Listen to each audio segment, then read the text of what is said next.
यश बिना देरी किए तुरंत दूसरा टोर्नेडो जनरेट करता है और पहले वाले टोर्नेडो में मिक्स कर देता है। 2 से 3, 3 से 4 ऐसा करते करते यश एक के बाद एक बहुत सारे टोर्नेडो बना देता है और जलचस पूरी तरह उसमें फंस जाता है। जलचस की बॉडी टूटने लगती है और यश एक के बाद एक टोर्नेडो बनाते जा रहा था। देखते ही देखते जलचस की पूरी बॉडी पानी के छोटे छोटे बूंदों में टूट जाती है। मेरी न्यू गन तो बहुत ही पावरफुल है, लेकिन ये जलचस तो बहुत पावरफुल बंदा था, मुझे पसीना आ गया। यश आराम से बैठकर आइसक्रीम खाने लगता है। तभी अचानक उसकी आंखों के सामने कुछ ऐसा होता है कि यश को दोबारा पसीना आ जाता है। जलचस की बॉडी का सारा पानी स्लाइड होकर जुड़ रहा था। यश को कुछ समझ नहीं आ रहा था कि इसे कैसे रोके। देखते ही देखते पूरा पानी एक साथ जमा हो जाता है और जलचस दोबारा से यश के सामने आ जाता है। इससे पहले कि यश कुछ कर पाता, जलचस गोली की रफ्तार से यश की तरफ आता है और यश को एक जोरदार मुक्का मारता है। अब मैं तुम्हें दिखाता हूँ यश, भवंडर क्या होता है। देखते ही देखते जलचस पानी का टोर्नेडो बन जाता है और यश के चारों तरफ घूमने लगता है। यश एक तिनके की तरह पानी के टोर्नेडो में घूमते लगता है। जलचस यश को मार मार कर अधमरा कर देता है और यश पूरी तरह से घायल होकर जमीन पे गिर जाता है। यश की नाक से मुंह से खून बहने लगता है। जलचस फिर एक लोहे की प्लेट उठाता है और यश के ऊपर जोर से मारता है। यश का सर फट जाता है और उसे धुंधला धुंधला दिखाई देने लगता है। यश, मैं तुझे वैसे ही मारूंगा जैसे विक्रांत तुम्हारे पापा को मारा था। जलचस फिर फैक्ट्री में रखा एक लोहे का पुर्जा उठाता है और यश को जान से मारने के लिए आगे बढ़ने लगता है। यश को बस धुंधला धुंधला दिख रहा था। यश अपनी अंतिम सांसें गिन रहा था, लेकिन तभी अचानक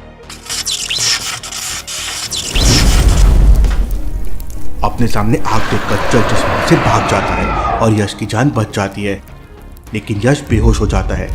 थोड़ी देर बाद फैक्ट्री के वर्कर्स वहां आते हैं और यश को लेकर हॉस्पिटल में पहुंच जाते हैं। यश को तुरंत आईसीयू में लाया जाता है। पूरे 3 घंटे तक यश का इमरजेंसी ऑपरेशन चलता है। बेहोशी की हालत में यश को कुछ कुछ याद आने लगता है। यश छोटा है और रो रहा है। कोई उसके पापा को मार रहा है। यश के पापा कुछ बोल रहे हैं।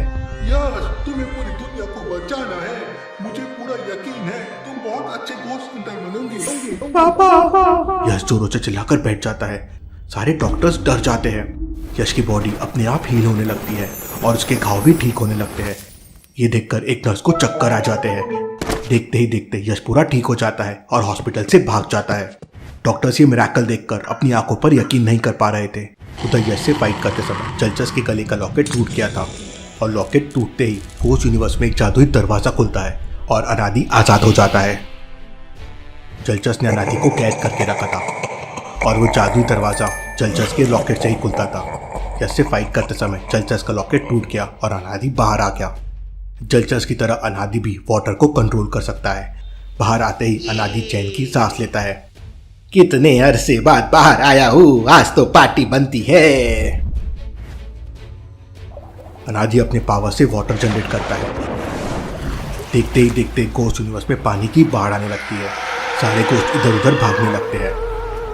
पार्टी खत्म होने का टाइम आ गया। इससे पहले कि मुझे कोई वापस पकड़ ले, मैं यहाँ से भाग जाता हूँ।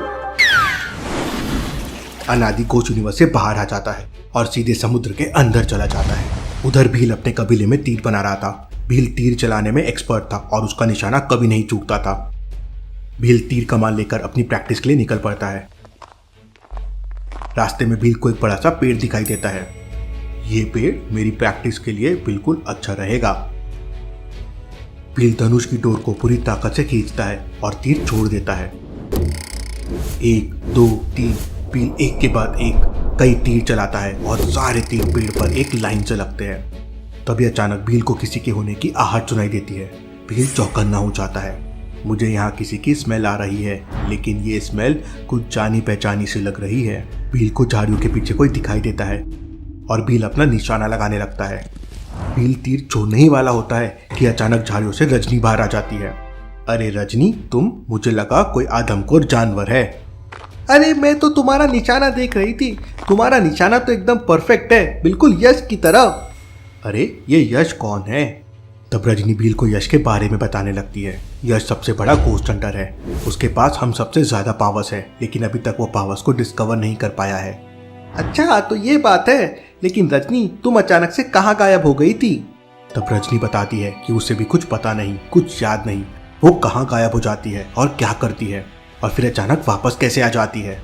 जब तक मैं अपने पावर्स को कंट्रोल नहीं कर लेती शायद तब तक ये ऐसे ही चलता रहेगा। अगर तुम कहो तो मैं तुम्हें मेडिटेशन सिखाता हूँ, इससे तुम्हें फोकस करने में बहुत हेल्प मिलेगी। रजनी भील से मेडिटेशन सीखने के लिए तैयार हो जाती है। भील रजनी को लेकर हिमालय की तरफ निकल पड़ता है। हिमालय की चोटियों में भील की एक सीक्रेट प्लेस है जहाँ पे भील मेडिटेशन करके अपनी शक्तियों को इम्प्रूव करता है, लेकिन उस प्लेस तक पहुँचने के लिए बर्फ के रास्ते से होकर जाना होता है और बर्फ पे चलते चलते किसी भी नॉर्मल इंसान की पूरी बॉडी पैरालाइज हो सकती है। रजनी, क्या तुम बर्फ पे चल पाओगी? पता नहीं, लेकिन मुझे ये करना होगा। उधर जलचस वापस घोस्ट यूनिवर्स में अपने भाई वल्चस के पास पहुंच जाता है।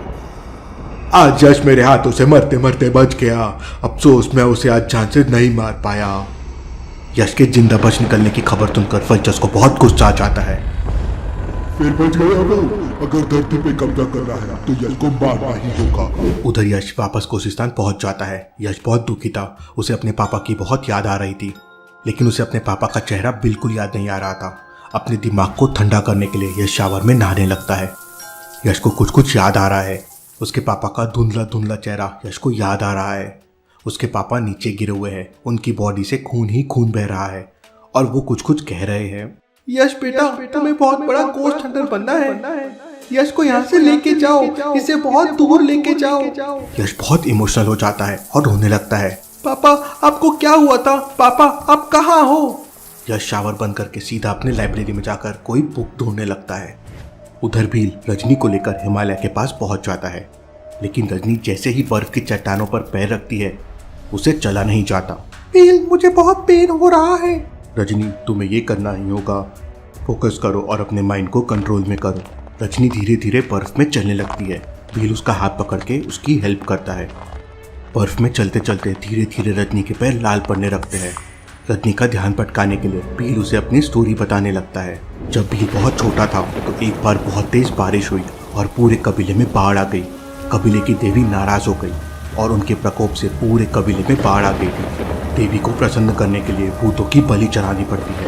भील के चाचा घोस्ट हंटर थे। वो तुरंत बाढ़ के पानी में भूतों को पकड़ने के लिए निकल जाते हैं, लेकिन उस दिन अमावस्या की रात थी, इसलिए सारे भूत बहुत ही शक्तिशाली हो गए थे और उन्होंने धोखे से भील के चाचा को बहुत मारा।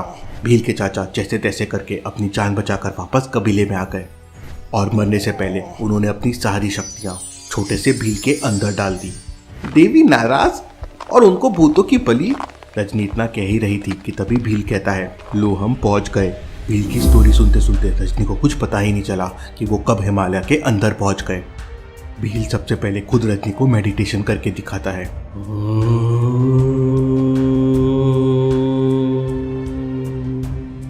भील का मेडिटेशन साउंड सुनकर रजनी का दिमाग शांत होने लगता है।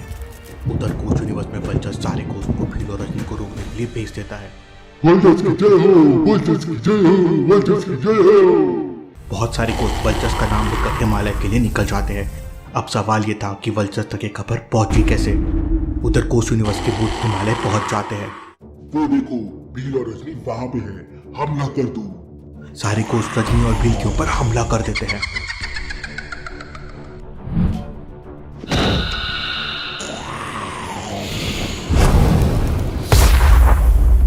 तभी अचानक एक भूत तलवार फेंक के मारता है और भील का बाजू कट जाता है। भील को बहुत गुस्सा आ जाता है और भील हवा में उड़ते हुए फोकस करता है और सारे भूतों को पॉज कर देता है। आज ये सारे घोस्ट को पकड़ के देवी को बलि चढ़ा दूंगा। भील सारे घोस्ट को कैद कर लेता है कि तभी अचानक एक घोस्ट पीछे से रजनी के सर में रॉड मारता है और दर्द के मारे रजनी का सर फटने लगता है।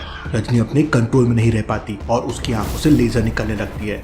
रजनी उस भूत को जलाकर राख कर देती है, लेकिन फिर रजनी हिमालय की चोटियों को नुकसान पहुंचाने लगती है। रजनी सब कुछ डिस्ट्रॉय करने लगती है। पर्वत की चोटियां खिसकने लगती है। भील तुरंत फोकस करके रजनी को भी पॉज कर देता है। उधर इस बार घोस्ट यूनिवर्स का दरवाजा शमशान घाट पे खुलता है। टकोला तांत्रिक उस वक्त शमशान घाट में ब्लैक मैजिक कर रहा था। घोस्ट यूनिवर्स के भूत शमशान घाट में पड़ी इंसानी हड्डियां अपने साथ ले जाने लगते हैं। सारी कब्र खोद के हड्डियां बाहर निकालो, हम सब लेके जाएंगे। घोस्ट कब्र खोदने लगते हैं और कंकाल बाहर निकालने लगते हैं। तभी वहां पर टकोला तांत्रिक आ जाता है। सूख जाओ, कौन हो तुम? तब तक कुलतांत्रिक बताता है कि वो यश द गोस्ट हंटर का दुश्मन है और उसे मारना चाहता है। मुझे वर्चस के पास लेके चलो, मैं खुद गोस्ट यूनिवर्स में नहीं जा सकता हूँ। कहीं ये तांत्रिक यश का आदमी तो नहीं? गोस्ट को यकीन दिलाने के लिए तांत्रिक अपना काला जादू करता है और काले पानी में अपनी और यश की फाइट दिखाता है। और फिर क्या, गोस्ट तांत्रिक को अपने साथ गोस्ट यूनिवर्स लेके चले जाते हैं। उधर यश अपनी लाइब्रेरी में छानबीन कर रहा था। उसने सारे बुक्स को बिखरा दिया था। तभी अचानक यश को एक बुक दिखाई देती है। बुक के कवर पर बहुत सारी धूल जमी हुई थी। यश फूंक मारकर धूल हटाता है तो बुक के कवर पेज पर गोस्ट हंटर लिखा हुआ था। अरे ये तो किसी गोस्ट हंटर की बुक है। यश तुरंत बुक पढ़ने लगता है। बुक के अंदर गोस्ट हंटर और गोस्ट के बारे में काफी इंफॉर्मेशन थी। यश एक एक पेज को पूरे फोकस के साथ पढ़ने लगता है। अरे ये बुक में तो अलग अलग गोस्ट को कैसे पकड़ा जाता है सब लिखा हुआ है। ये बुक कहीं मेरे पापा की तो नहीं? यश फिर फटाफट पेजेस पलटाने लगता है और लास्ट पेज पर यश को उसके पापा की इंफॉर्मेशन मिल जाती है। यश के पापा का नाम विक्रांत था। यश के पापा एक बहुत बड़े गोस्ट हंटर थे। उनके अंदर 5 स्टोन की पावर थी और उन्होंने ही वल्चर्स को गोस्ट यूनिवर्स में कैद कर दिया था।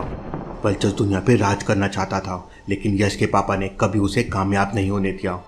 लेकिन फिर यश के पापा को लगने लगा कि अगर फ्यूचर में कभी 5 स्टोन्स वल्चर्स के हाथ में लग गए तो वल्चर्स दुनिया को तबाह कर देगा। इसलिए उन्होंने 5 स्टोन्स को अपने अंदर से निकालकर अलग अलग जगह पर छुपा दिया। जब यश के पापा 5 स्टोन्स की इंफॉर्मेशन उसकी मम्मी को बता रहे थे तब यश छोटा था और उसने ये सब सुन लिया था। 5 स्टोन्स की सारी इंफॉर्मेशन यश की मेमोरी में आ गई थी और इसीलिए यश की बचपन में मेमोरी को मिटा दिया गया था। इसलिए यश के पास उसके बचपन की कोई मेमोरी नहीं है। स्टोन्स की पावर जाते ही यश के पापा कमजोर पड़ गए थे और वल्चर्स के भाई जलचस ने उन्हें मार दिया था।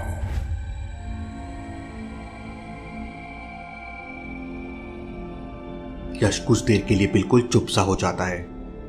यश फिर गुस्से से चिल्लाने लगता है, मैं अभी के अभी गोस्ट यूनिवर्स जाके जलचस को मार दूंगा, मैं उसे नहीं छोड़ूंगा। यश बदला लेने के लिए पागल सा हो जाता है। यश तुरंत अपनी जेब में बहुत सारी फायर गोलियां डालता है और अपनी गन लेकर रेडी हो जाता है। यश की आंखों में आंसू आने लगते हैं। यश रोने लगता है, मैं उसे नहीं छोड़ूंगा पापा। और यश जोर जोर से रोने लगता है। लेकिन गोस्ट यूनिवर्स में जाने के लिए यश को किट्टू की मदद लगेगी। किट्टू के बिना यश अंदर कैसे जाएगा? यश तुरंत अपने आंसू पोंछते हुए बेडरूम में जाता है और किट्टू के स्टोन्स को आपस में घिसने लगता है।